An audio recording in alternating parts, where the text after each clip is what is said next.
오늘 우리가 읽은 출애굽기 4장에는 3장부터 이어져 온 하나님의 부르심에 대한 모세의 거듭되는 거부가 기록되어 있습니다. 하나님은 모세를 이스라엘의 민족을 구원할 지도자로 세우시기 위하여 거듭 그를 부르십니다. 그런데 모세도 또한 하나님의 거듭되는 이 부르심에 그가 순응하지 않고 자신의 연약함을 핑계로 해서 거듭 거부하고 있는 장면을 우리가 읽었습니다. 1절 한번 볼까요? 우리가 읽지는 않은 구절이지만 4장의 1절을 이렇게 시작했습니다. 모세가 대답하여 이르되 그러나 그들이 나를 믿지 아니하며 내 말을 듣지 아니하고 이르기를 여호와께서 너에게 나타나지 아니하셨다 할 것이라, 이렇게 핑계를 대고 있습니다.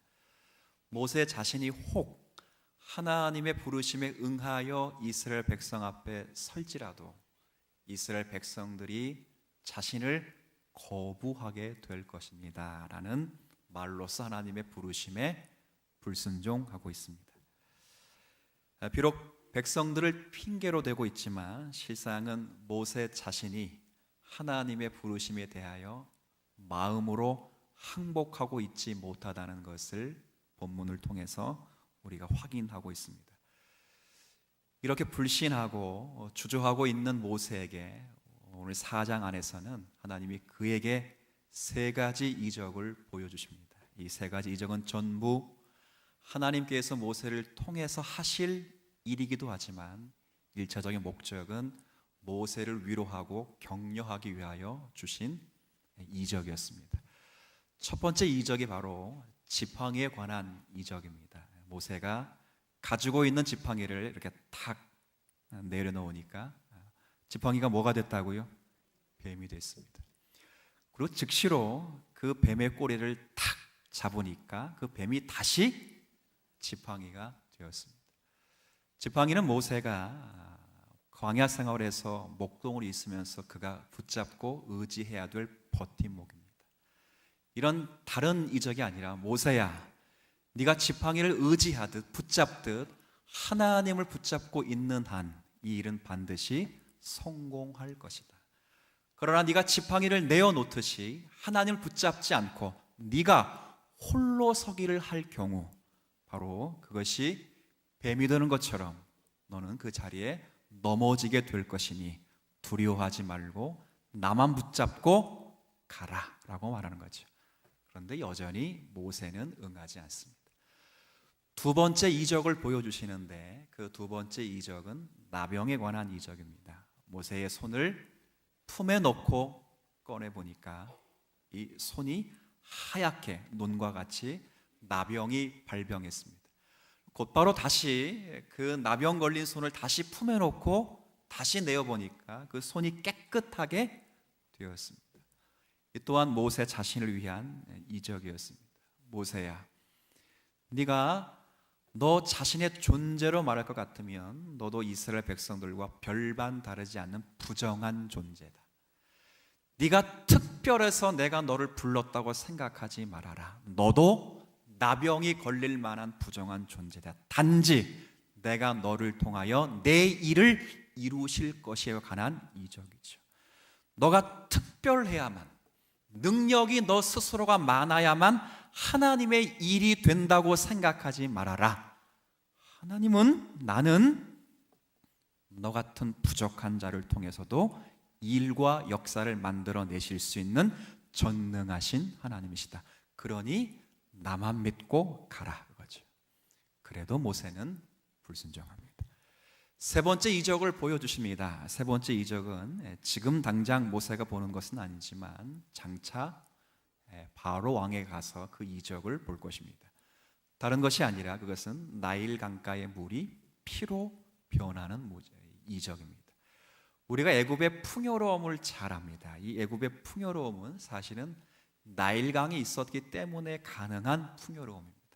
그러니까 애굽이 생명력이 있고 애굽이 풍성한 이유는 나일강 때문에 그렇습니다. 그러나 하나님은 자기 백성을 구원하여 보내실 그 계획을 가지고 계시는데 애굽이 그 하나님의 계획을 거부하고 주저하면 그들이 생명이라고 여기는 나일강도 피로 변화시킬 수 있는 하나님이시다. 애굽을 두려워하지 말아라.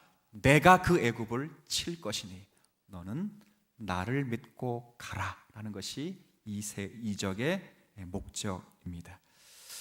이처럼 이상의 세 가지 이적을 통해서 하나님 분명 모세에게 자신이 누구신가를 보여주셨습니다. 그리고 그를 부르신 하나님의 능력이 얼마나 위대하신가를 알려주십니다. 이제 모세는 뭐만 하면 되는 거예요?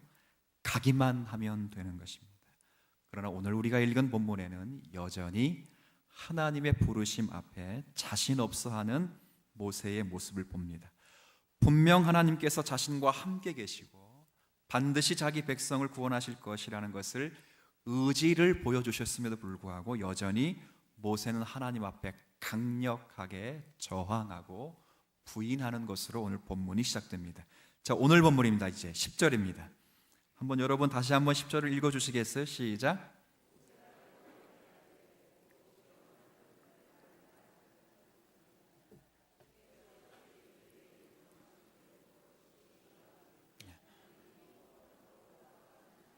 벌써 다섯 번째 핑계입니다. 이 다섯 번째 핑계는 지금 뭘 못한다는 거예요? 지금 말을 못한다. 혀가 뭐라고 되어 있어요? 입이 뻣뻣하고 혀가 그렇죠. 이게 무슨 의미인지는 잘 모르겠습니다. 그러나 예전에 가졌던 우리 성경 개역 한글판에 보면 말에 능치 못한 자라고 되어 있습니다. 단순히 생각해 보면 실제 모세는 말을 못했을 것이라 생각이 듭니다. 메투엘리라고 하는 주석가도 이 본문을 해석하면서 이런 말씀했습니다. 그는 웅변가는 아니었다라는 말로 그가 말을 참 못했을 것이라 그런 생각을 했습니다. 한 가지 분명한 사실은 지금 모세가 말하고 있는 것처럼 나는 말을 못하고 있습니다, 나는 말을 못합니다 한다는 것이 거짓이거나 겸손의 고백은 아니었다고 생각합니다. 왜냐하면 11절 이후부터 모세가 말을 못한다고 하자 하나님께서 걱정하지 말아라. 입을 창조한 자가 누구냐? 하나님이다. 내가 너는 말을 못하지만 너의 입에 내 말을 두리라 말씀하셨고, 너는 말을 못하지만 네가 알지 못하는 형인 누구요? 아론은 뭘 잘한다고요? 그러니 가라 그 말이죠. 만약에 모세가 말을 못한다는 것이 지나친 겸손이거나 그것이 거짓이었다면 하나님은 말 잘하는 아론을 붙여줄 필요가 없지요. 까불지 말아라 이렇게 말하면 되잖아요. 정신 차려라 그렇게 말하면 돼요. 그러나 실제 모세는 말을 못한 것으로 보입니다. 그래서 주의 일을 감당할 수 없다라고 말하고 있습니다. 여기에 더하여 모세의 말을 조금 더 주의해서 보면 그는 본래 말을 잘하지 못한 자였지만 주께서 명령하시고 나면 좀 변화가 있어야 된다고 스스로 생각했던 것이 분명합니다. 제가 설명한 부분은 다 11절 이후에 있고요. 다시 10절을 한번 보죠. 10절. 자, 제가 좀 읽어드릴 테니까 다시 한번. 방금 전에 여러분이 읽었으니까 이제 10절은 제가 다시 읽어드리죠. 모세가 여호와께 아뢰되 오 주여 나는 본래 말을 잘하지 못하는 자니이다. 주께서 주의 종에게 명령하신 후에도 역시 그러하다. 그렇죠? 그러니까 주께서 부르시기 전까지는 자기 뭘 못하는 자예요? 말을 못. 그럼 자신을 좀 불렀으면 뭘 잘해야 돼요? 말을 좀 잘해야 되는 변화가 있어야 되는데 여전히 불렀음에도 불구하고 자기 몸에는 변화가 없다는 거죠. 이게 고민입니다. 그렇죠? 이게 고민. 하나님께서 제게 은혜를 주셔서 하나님의 일을 감당하게 하시려면 제게 좀 변화가 있어야죠. 그렇죠? 어느 교단처럼 목사가 되려면 방언을 받아야 된다. 그런 교단이 있습니다. 그러면 저는 그 교단 가서 평생에 가도 뭘 못 받아요? 목사를 못 하는. 그런 변화를 모세가 요구했습니다. 하나님, 전 말을 못합니다. 그러면 하나님이 나를 부르신 다음엔 말을 잘하거나 마음에 힘이 있거나 좀 능력 있는 자의 모습으로 나와야 되는 것이 아닙니까? 그런데 하나님이 부르신 후에도, 소명으로 나를 이끌으신 후에도 여전히 나는 뭘 못한다고요? 말을 못합니다. 참 이게 아이러니합니다. 여전히 뻣뻣하고 여전히 혀는 그렇게 둔하다는 것입니다. 그래서 난 당신의 부르심에 응할 수 없습니다. 거절하는 내용이 오늘 우리가 읽은 본문의 말씀입니다. 우리는 이런 내용을 읽으면서 참으로 놀라워합니다. 그리고 참으로 신비롭습니다. 왜 신비롭고 놀라냐면 우리가 생각할 때 하나님은 전능하십니다. 그리고 세상과 모든 역사를 주관하실 수 있는 하나님이십니다. 그리고 없는 것을 있는 것처럼 부르실 수 있는 하나님이십니다. 그러면 자기 백성을 구원하시려면 연약한 모세를 사용하여 부르지 않고 누가 직접 하시면 돼요? 하나님이 하시면 됩니다. 제가 새벽 예배 그런 예를 하나 드렸는데, 우리 아이들이 그 만화를 이렇게 자주 봐서 저도 연거푸 본 만화가 있습니다. 알라딘이라는 만화가 1편, 2편, 3편까지 있는데 거기 보면 램프의 요정 이름이 뭐지요? 지니입니다. 지니가 자기 왕국을 보존할 때 어떻게 보존하냐면 그 왕국을 손으로 퍽 떠다가 가장 안전한 곳에 탁 놔둡니다. 하나님이 그렇게 하시면 되잖아요. 그렇죠? 근데 능력의 하나님이 그렇게 하시지를 않습니다. 그리고 하나님께서 쓰시고자 하시는 종을 부르시는데 능력 있는 모세를 부르지 않고 모세 자신도 항복할 수 없는 연약함에 휩싸인 모세를 부른다는 것이 놀랍고 신비롭습니다. 여기에 더해서 하나 더 신비로운 것은 그렇게 항복하지 못하고 있는 모세를 설득하시기 위해서 하나님이 끊임없이 그의 말에 반응하시며 그를 다시 소명으로 초대하시는 하나님 역할도 굉장히 놀랍습니다. 오늘 이 부분을 살펴볼 것입니다. 왜 하나님은 도대체 그렇게 일을 하시는가? 모세의 부족함을 능력으로 채워서 그를 능력의 사람으로 바꾸어서 하나님은 일을 하시지 않고 하나님은 왜 그의 연약하심을 통해서 일을 하시는가? 이제 이 본문을 통해 확인할 것인데, 우리가 이 본문을 가장 잘 요약해주고 있는 우리 고린도전서의 말씀을 잠깐 보도록 하겠습니다. 자, 고린도전서 2장을 좀 가보죠.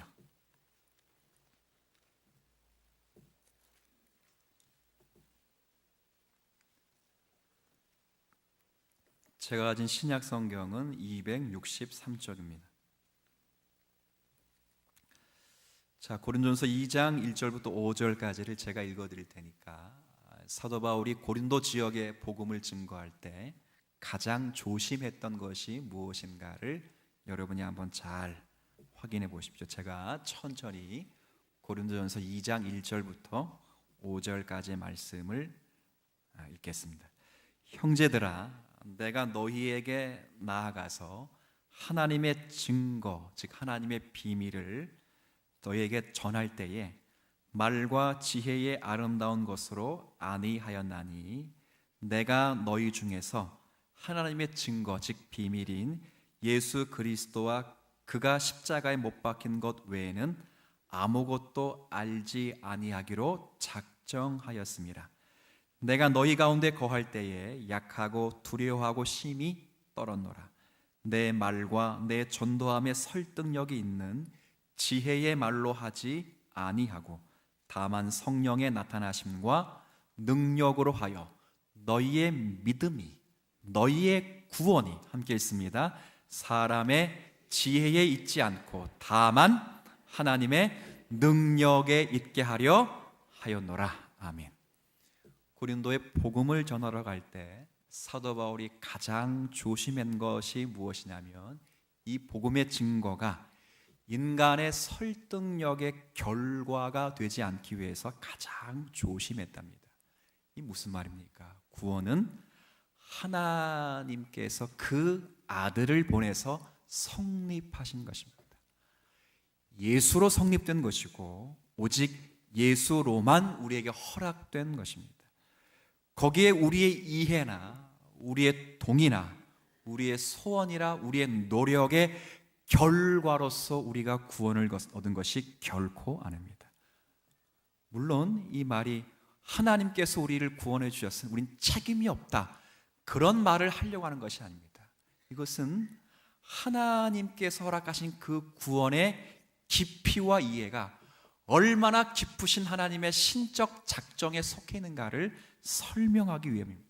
그래서 바울은 그가 고린도 교회 성도들을 만나러 갈 때, 그가 복음을 전할 때 믿지 않는 자들을, 예수 그리스도가 누구신지, 하나님이 누구신지를 모르는 자들을 대할 때 그가 자신을 오늘 기록한 말씀처럼 약합니다. 자랑하지 않습니다. 우월감을 가지지 않습니다. 내가 믿음이라고 하는 조건을 달고 그들 앞에 서지 않습니다. 오히려 나를 구원하신 예수 그리스도의 이름으로 섰기 때문에 두려워하고 떨고 있습니다. 그렇게 말합니다. 동일합니다. 왜 하나님께서 모세를 사용하시되 40년 전에 힘 있는 모세를 사용하지 않고, 왜 40년 전에 능력 있는 모세를 사용하지 않고 지금 모세가 자기 자신도 항복할 수 없는 연약에 휩싸여 있는 모세를 사용하고 계시는가? 그것이 하나님께서 자기 백성을 출애굽하여 구원하시려고 하시는 하나님의 계획이 모세 자신의 특별한 능력에 있지 않고 하나님의 의지와 하나님의 소원과 하나님이 저들을 구원하시기 위해 하시는 그 구원의 성취에 있다는 것을 알리시기 위하여 하나님은 그렇게 부르시는 것입니다. 출애굽기 말씀에 이 표현이 잘 요약된 표현이 15장 13절에 이런 말씀이 있습니다. 제가 좀 읽어드릴 테니까 한번, 출애굽기의 가장 중요한 말씀이라 이렇게 생각이 들기도 합니다. 여러분 다 찾고 계시니까 한번 찾아볼까요? 그러면요, 출애굽기 15장의 말씀을 한번 보시죠.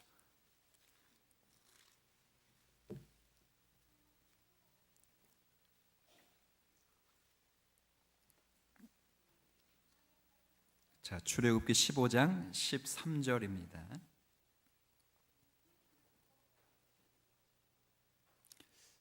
저는 출애굽기를 가장 잘 요약하고 있는 말씀이라 9절에 이렇게 생각이 듭니다. 여러분이 한번 15장 13절을 같이 한번 읽어주시죠. 주의 인자하심으로 주께서 구속하신 백성을 인도하시되 주의 힘으로 그들을 주의 거룩한 처소에 들어가게 하시나이다. 주께서 구속하신 백성을 하나님이 인도하시는데 무엇으로 인도하신다고요? 인자하심으로 인도하십니다.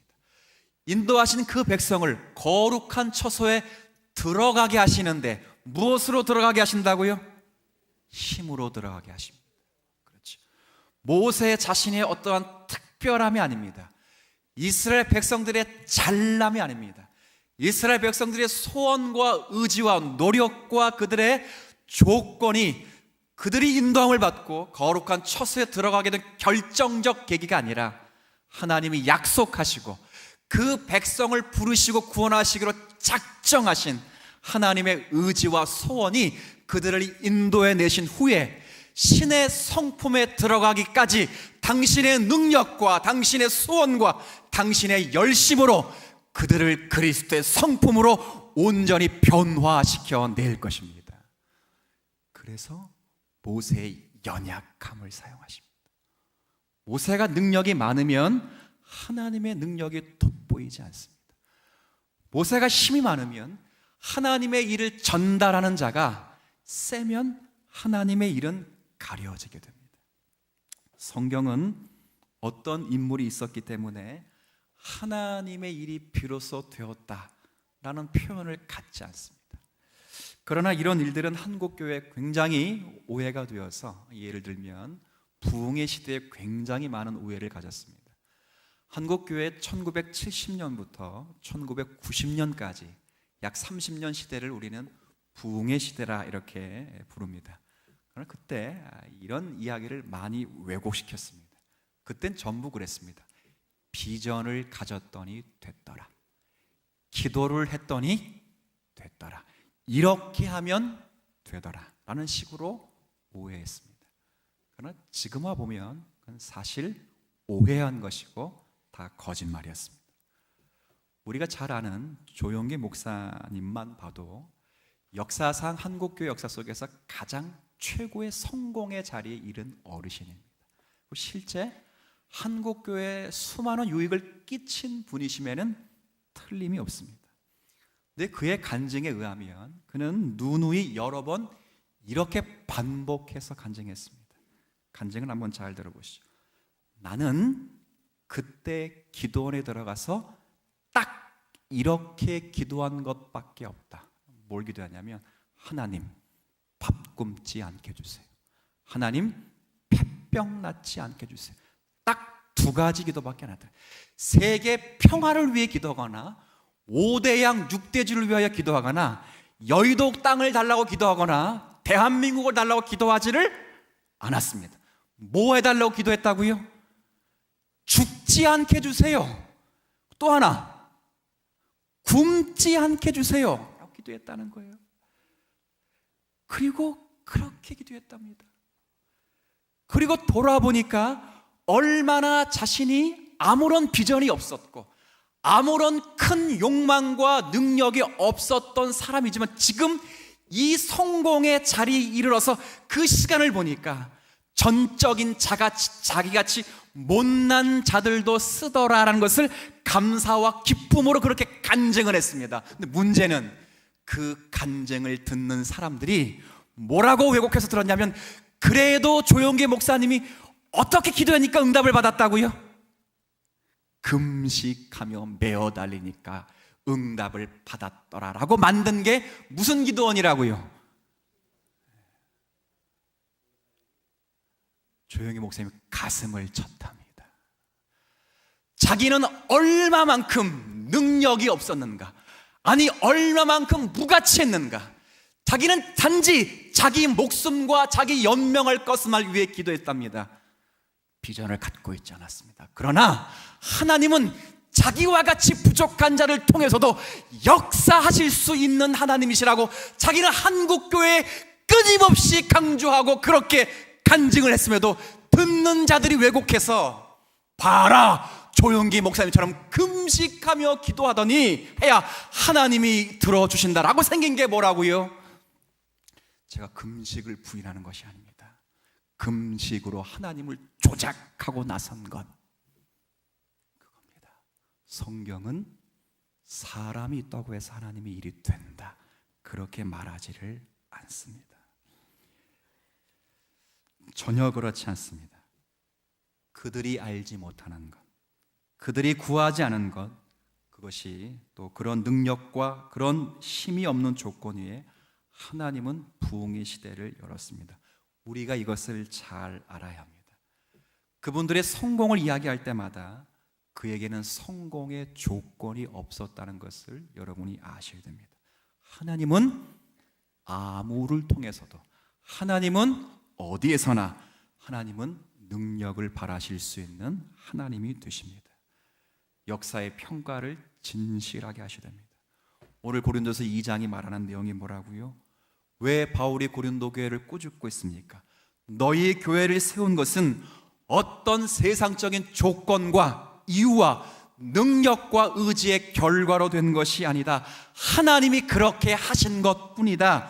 내가 가진 것이 없었는데, 나는 아무런 조건이 없었는데, 너희들도 아무런 조건과 능력이 없었는데, 심지어는 너희들이 원하지 않았는 것을 하나님은 너희들과 관계없이 결과를 맺었는데, 왜 이제 와서 다시 돌아가 내가 교회의 부흥의 필요점이고 내가 이 교회를 세웠다고 왜 그렇게 말하느냐? 너희가 없어도 교회는 하나님이 능히 친히 알아서 세우시는 것이다. 이제 좀 이해가 되시겠습니까? 그렇죠. 전하는 자의 특별함도 아니고 듣는 자의 능력도 아니야. 믿는 자 속에 역사하시는 하나님의 성령의 역사가 고린도 교회를 해동시켰는데 왜 그런 은혜를 받고도 마치 자기가 이유인 것처럼, 자기가 필요를 채운 것처럼 하나님 앞에서 자랑질을 하느냐? 꾸짖는 것입니다. 단순한 꾸짖음이 아니라 예수로 만든 구원의 가치를 알게 하기 위한 꾸짖음이죠. 마찬가지입니다. 여기에 사도 바울의 고백이 있는 것입니다. 내가 너희에게 나아갈 때 내가 아무것도 알지 않기를 원했다. 예수 그리스도와 그가 십자가에 못 박힌 것 외에는 나는 알기를 원치 아니했다. 예수가 누구십니까? 하나님이 우리에게 보내신 하나님이십니다. 우리의 자리에까지 찾아오신, 우리가 죄인 되었을 때, 우리가 구하지 않았을 때, 우리가 심지어는 필요를 몰랐을 때 우리에게 찾아오신 하나님, 그리고 일하신 하나님 되십니다. 우리를 붙드시고 놓아두지 않으신 하나님이 되십니다. 그 예수가 우리에게 오셔서, 그리고 우리의 모든 곳에 찾아오셔서 우리의 손에 죽으실 수 있는 하나님이시고, 우리의 손에 당신의 운명을 맡기실 수 있었던 하나님이십니다. 어느 신이 그럴 수 있겠습니까? 그렇죠. 주문을 외워야 나타나고 희생 제물을 바쳐야 만족하는 신들이 거의 대다수의 신이고 전부의 신입니다. 강요하고 보상하고 공포와 신과는 전혀 다른 예수의 성품에서 하나님의 진실하심과 신실하심, 그 능력과 권세를 볼 수 있도록 찾아오신 하나님이십니다. 우리는 나를 무기로 삼지 않습니다. 우리는 나를 권력으로 삼지 않습니다. 오직 하나님이 일하십니다. 여러분이 그렇게 생각할 수 있습니다. 그래도 목사님은 좀 남달라야 되는 것 아닙니까? 분명히 말합니다. 제가 남달라서가 아니라 목사는 하나님의 말씀을 충실하게, 그리고 정직하고 겸손하게 전하면 됩니다. 저는 수도꼭지와 똑같습니다. 이런 물을 받으려면 어디로 가야 되죠? 물론 요즘은 물을 받으려면 정수기로 가야 됩니다. 그러나 물을 받으려면 수도꼭지를 갑니다. 근데 수도꼭지를 딱 틀면 뭐가 나오죠? 물이 나옵니다. 수도꼭지가 물을 만들어내는 것이 아닙니다. 수도꼭지가 황금색으로 됐다고 물이 잘 나오지 않습니다. 물은 어디서 나오죠? 땅에서 나옵니다. 물은 하나님이 내십니다. 수도꼭지가 잘났다고 해서 그 물이 더 맛있거나 그 물이 더 잘 나오지 않습니다. 수도꼭지는 수도꼭지의 역할만 하면 됩니다. 목사는 실력으로 평가받지 않습니다. 목사는 충성으로 평가받습니다. 목사의 잘난 것은 충성하는 자리에 나타납니다. 하나님께서 맡길 그 말씀을 성실히 가르칠 것과, 그리고 그 일을 맡길 때 약하고 모자라게 우리에게 준 모든 것들을 겸손하게 겸허하게 받아들이고 거기서 수용하고 겸손히 순종하면 하나님께서 그 일을 하신 것입니다. 여러분이 생각할 때 목사는 말씀을 전하는 자의 자리에서 멋지고, 그리고 모든 자리에서 참 멋지면 좋겠다, 그렇게 생각을 하시겠지만 하나님은 그렇게 일하지 않습니다. 약한 그때가 가장 강합니다. 저를 위해 기도하실 때 하나님, 우리 목사님이 5대 양 6대 주에서 귀하게 쓰임 받게 해주십시오. 그러면 전 죽습니다. 그렇게 할 필요 없습니다. 모세에게 들려준 지팡이, 솔로몬에게 주신 지혜, 다윗에게 주신 왕권과 용맹함을 주옵소서. 그러면 전 죽어납니다. 하나님은 그렇게 역사하지 않습니다. 하나님은 당신의 영광을 사람하고 나누지를 않습니다. 당신의 능력과 당신의 진실하심이 우리의 소원과 우리의 가치를 넘어 오늘 이 자리에 찾아오신다는 것을 끊임없이 말씀하십니다. 우리를 보십시다. 하나님께서 그리스도 예수 안에서 여러분을 찾아오셔서 구원하셨습니다.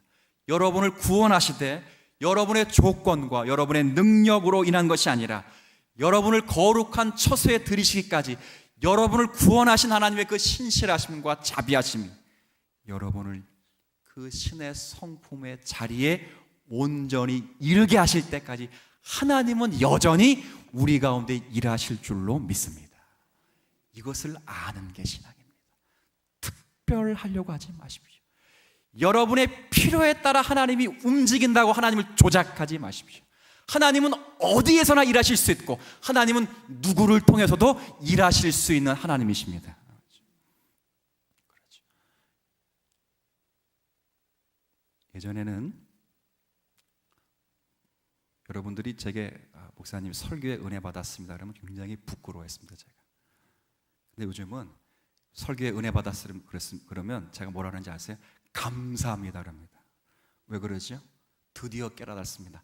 나 같은 놈을 통해서도 하나님은 말씀을 전하실 수 있는 하나님이 되시더라 그거죠. 하나님은 그렇습니다. 그래서 여러분들이 교회에 와서 할 일이 뭔가 이건 따라해 보죠. 자, 교회에 와서 할 일 따라합시다. 아니, 그 뒤를 따라. 지금 이건 교사의 실수입니다. 뒤를 따라하십니다. 따라하면 돼요. 웃어라. 뭐 하라고요? 하나님이 일하십니다. 아니, 아직 여독이 안 풀렸나요? 제가 하나님이 일하셔요. 웃으십시오.